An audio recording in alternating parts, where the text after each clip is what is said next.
Olá, estudantes, tudo bem com vocês? Professora Edna, Escola 19 de Abril, sétimos anos, Ciências. Então, para essa semana, pessoal, a semana do dia 16 do 11 a dia 21 do 11, a gente vai ver as propriedades do ar.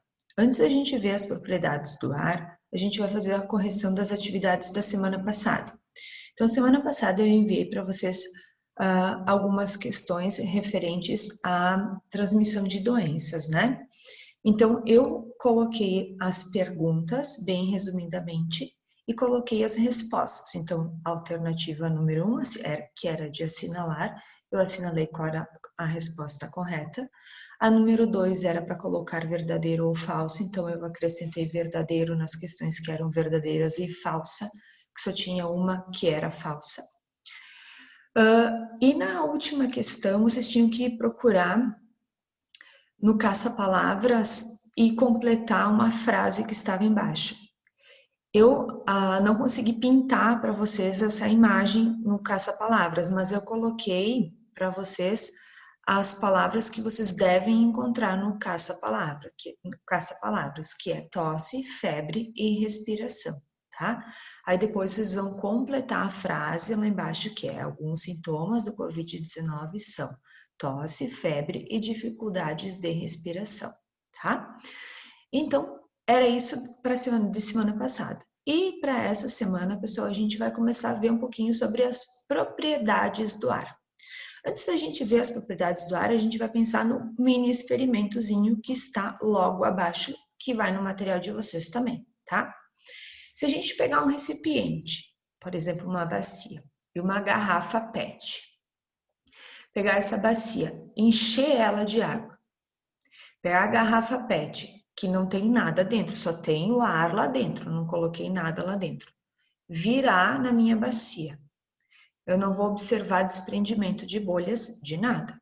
Agora, a partir do momento que eu inclino a minha garrafa dentro da minha bacia com água, eu vou começar a ver que o ar que estava dentro da garrafa, ele vai começar a se desprender e vai na garrafa de água, na água em si, eu vou começar a observar que vai ter um desprendimento de bolhas. O que me indica isso? Que o ar ocupa espaço. Mas aonde estava o ar? Dentro da garrafa. Ah, mas professora, eu não consigo ver o ar. A gente não consegue enxergar o ar. Como a gente não consegue sentir o ar. Como a gente não consegue não ver, nem sentir, nem nada. Ele está presente, mas a gente não consegue identificar. Opa, aqui está o ar, né? Ah, aqui está o ar. Não, a gente não consegue identificá-lo, tá? Mas existe.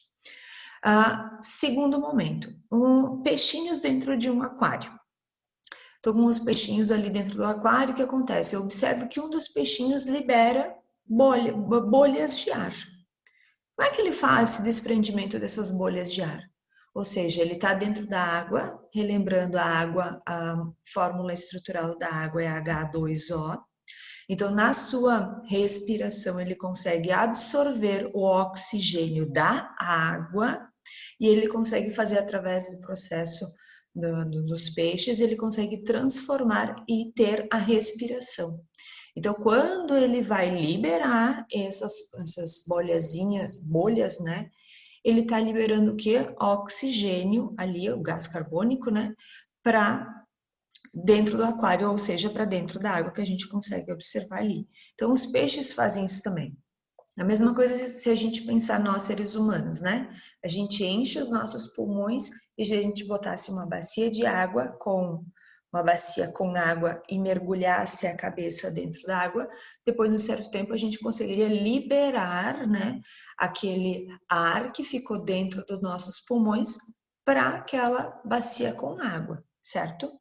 Relembrando que a gente respira o oxigênio e a gente bota para fora o gás carbônico, tá? Diferente do processo das árvores. As árvores, elas respiram, né, o gás carbônico e botam para fora o oxigênio. Então, por isso que a gente precisa dos dois. Voltando para o conteúdo dessa semana. Então, o conteúdo dessa semana é as propriedades do ar.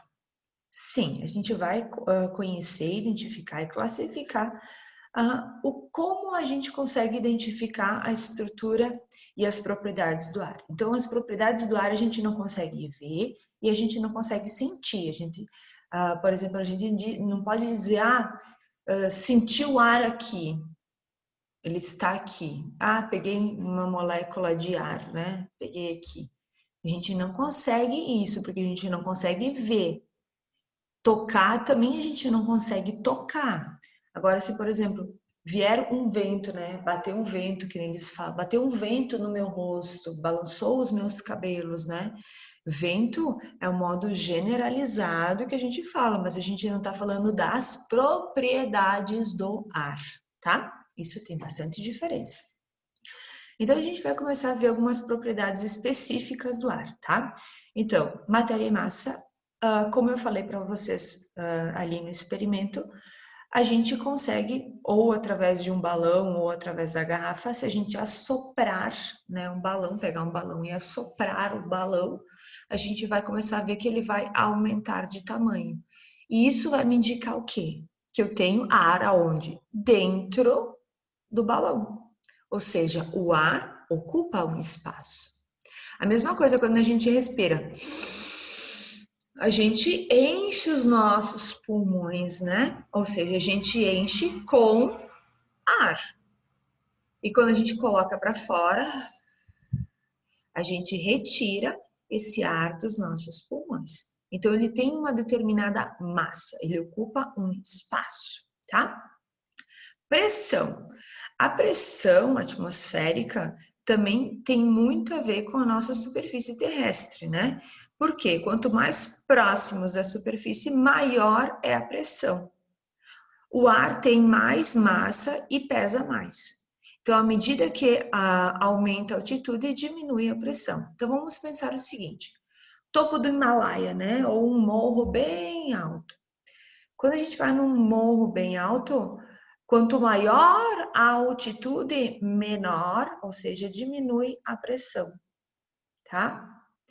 Quanto mais baixo a gente tiver, se a gente for para um vale, maior será a pressão. Relembrando que nós, seres humanos, a gente sofre a pressão do ar o tempo todo, tá? A pressão atmosférica a gente sofre o tempo todo, porque é o que mantém nós, seres humanos, presos com os pés no chão, né? Senão a gente flutuaria, tá?